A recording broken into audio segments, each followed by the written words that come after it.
इसके अलावा सर अभी क्या पूछताछ में कुछ उसने बताया कि कहाँ था इतने दिनों तक, क्योंकि देर रात खुद को लाया गया, क्या पूछताछ में उसने बताया कि वो शहर में था, भोपाल में ही था या भोपाल के कहीं बाहर था? नहीं, काफ़ी लेट नाइट काफ़ी लेट नाइट उसको लेके आए हैं, और अभी तो कुछ प्रोसीजर में भी टाइम लगता है, तो अभी तो और पूछताछ करेंगे, उसके बाद ही कुछ कह सकते हैं। सर 30,000 का उस पर इनाम था और 10 दिनों तक वो फरार रहा, तो इस दौरान जिन लोगों ने उसको शरण दी उनकी क्या कोई पहचान होगी या फिर उनके खिलाफ भी कोई कानूनी कार्रवाई होगी? नहीं, बिल्कुल, वो जब डिटेल में उनसे पूछताछ होगी तो उसके बाद अगर कुछ इस तरह की चीज़ आती है कि उसको किसी ने शरण दी है तो उनके विरुद्ध भी कार्रवाई होगी। 30,000 का जो इनाम है आपका, ये किस मतलब इसके लिए आदमी आपका स्पेसिफाई हो गया जिसने सूचना दी या? नहीं, ये तो क्या है, वहाँ जबलपुर में कोर्ट में पहुंचा था सरेंडर करने, कोर्ट ने सरेंडर करने से मना कर दिया।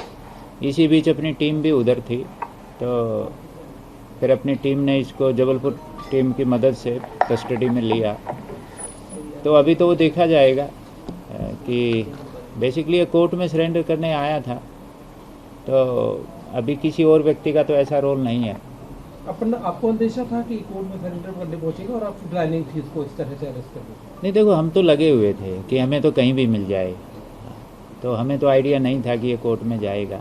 हाँ, ये ज़रूर है कि अगर एंटीसिपेटरी बेल कैंसिल होती है तो मे भी एक ऑप्शन रहता है, लेकिन हम सभी पहलुओं पे काम कर रहे थे। सर 6 टीमें लगी थी, पूछताछ जो भी अभी तक हो पाई है, रात देर आए हैं, तुम समझ सकते हैं कि ज़्यादा वक्त नहीं मिला होगा, लेकिन इसमें कुछ इसने बताया कि कहाँ था, कैसे चकमा देता रहा? नहीं, अभी उतना नहीं। देखो, इस तरह की पूछताछ में टाइम लगता है, हम इसे पूछेंगे और ये सारी बात जो है ना थोड़े कुछ ही टाइम में सब सही बता देगा। सारी चीज़ें वेरीफाई करनी पड़ती हैं। रात को 3 बजे तो काफ़ी लेट नाइट तो आया है, फिर प्रोसीजर होता है, मेडिकल करवाना पड़ता है, कई तरह की चीज़ें होती हैं। सर एम्स दिल्ली का कहना है कि अभी तक उनके पास कोई पत्र नहीं पहुंचा है, जिस वजह से वहाँ से टीम यहाँ रवाना नहीं की गई है PM2 के लिए। नहीं, ये ऑनरेबल कोर्ट ने GAD को लिखा है, तो हम GAD और से भी कोऑर्डिनेट करके हमारी कोशिश है कि जल्दी से जल्दी टीम आ जाए। पत्र यहाँ से जा चुका है क्या? नहीं, GAD ने भी संबंधित को उधर, GAD भी अपना काम कर रही है और हम भी GAD के टच में हैं। सर एग्जैक्टली हम ये समझना चाह रहे हैं कि पोस्टमार्टम अब भोपाल एम्स में ही होगा या बॉडी को दिल्ली एम्स लेकर जाएगा? नहीं, एम्स भोपाल में होगा, मतलब वहाँ की एम्स दिल्ली की जो एक्सपर्ट टीम है वो भोपाल आएगी। सर परिजन लगातार आरोप लगा रहे हैं कि थाने में अभद्रता की गई है, इसकी कुछ जांच करा रहे हैं, कोई कार्रवाई तय करेंगे? नहीं, किसी के साथ कोई अभद्रता नहीं की गई, थाने में भी CCTV लगे हुए हैं, इस तरह का कुछ नहीं।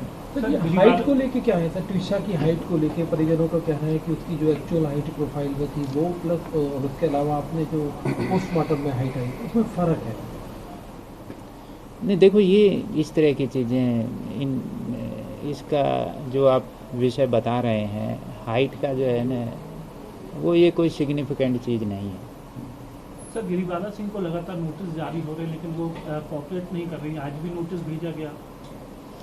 नहीं, वो हमने इसलिए एंटीसिपेटरी बेल कैंसिलेशन का लगाया था, बाकी हमारी कोशिश है उनसे भी जल्दी से जल्दी पूछताछ करने की। गिरिबाला सिंह का कहना है कि मुझे कोई नोटिस नहीं मिला है। अब तक कितने? नहीं, हमने नोटिस दिए हैं उनको। कितने सर? नहीं, हमने 3 नोटिस दिए हैं उनको। सर वो डिनाई कर रही है, डिनाई कर रही है सर वो। नहीं, अब वो डिनाई कर रहे हैं, वो अलग बात है, लेकिन हमने नोटिस दिए हैं। तो she is holding judicial post, farmer जज, और एक आप भी एक जिम्मेदार अधिकारी हैं, कमिश्नर पुलिस भोपाल है। आप कह रहे हैं 3 नोटिस दिए हैं, वो कह रहे हैं कि हमें अभी तक एक भी नोटिस नहीं मिला और कल पहली बार शायद उन्होंने स्वीकार किया कि ये पहला नोटिस आया है। तो ये इस एनोमली पे क्या कर गया? नहीं, एनोमली नहीं है, हमने 3 नोटिस दिए हैं। वो एक्यूज्ड है एक इनियस ऑफेंस में, हमने 3 नोटिस दिए हैं। हमारी कोशिश है जल्दी से जल्दी पूछताछ करने की। तो सर फिर एक सवाल वही पैदा होता है कि इनियस क्राइम में आप खुद बता रहे हैं, तो इसमें नोटिस के बाद भी नहीं आ रही है, तो आपकी टीम जाके क्यों नहीं पूछताछ कर रही? सिर्फ रिटायर्ड एजेंट सिर्फ इसलिए कि आम आदमी के साथ तो ऐसा नहीं होता है। एक प्रोसीजर फॉलो करना पड़ता है, क्योंकि वो और एंटीसिपेटरी बेल कैंसिलेशन के लिए इसीलिए हमने कोर्ट में लगाया है। सर एक कहीं ना कहीं भोपाल पुलिस को ऐसा लगता है कि परिवार ने आरोप लगाया कि भोपाल पुलिस ने सारा काम अच्छे से नहीं किया। ये परिवार का आरोप है कि उसमें पोस्टमार्टम की रिपोर्ट से लेके लिगेचर स्टफ से लेके उसके बाद उन्होंने कहा दूसरी इंक्वायरी मांगी, कोई इंडिपेंडेंट इंक्वायरी, फाइनली उसमें सीबीआई इंक्वायरी राज्य सरकार ने की। कहीं आपको ऐसा लगता है कि हाँ कुछ लैप्सेस थे? नहीं, कोई लैप्सेस नहीं थे। हमने अपनी निष्पक्ष जांच की है और बिल्कुल सही तरीके से की है और सारी चीज़ें ऑन रिकॉर्ड हैं। ठीक है जी, धन्यवाद।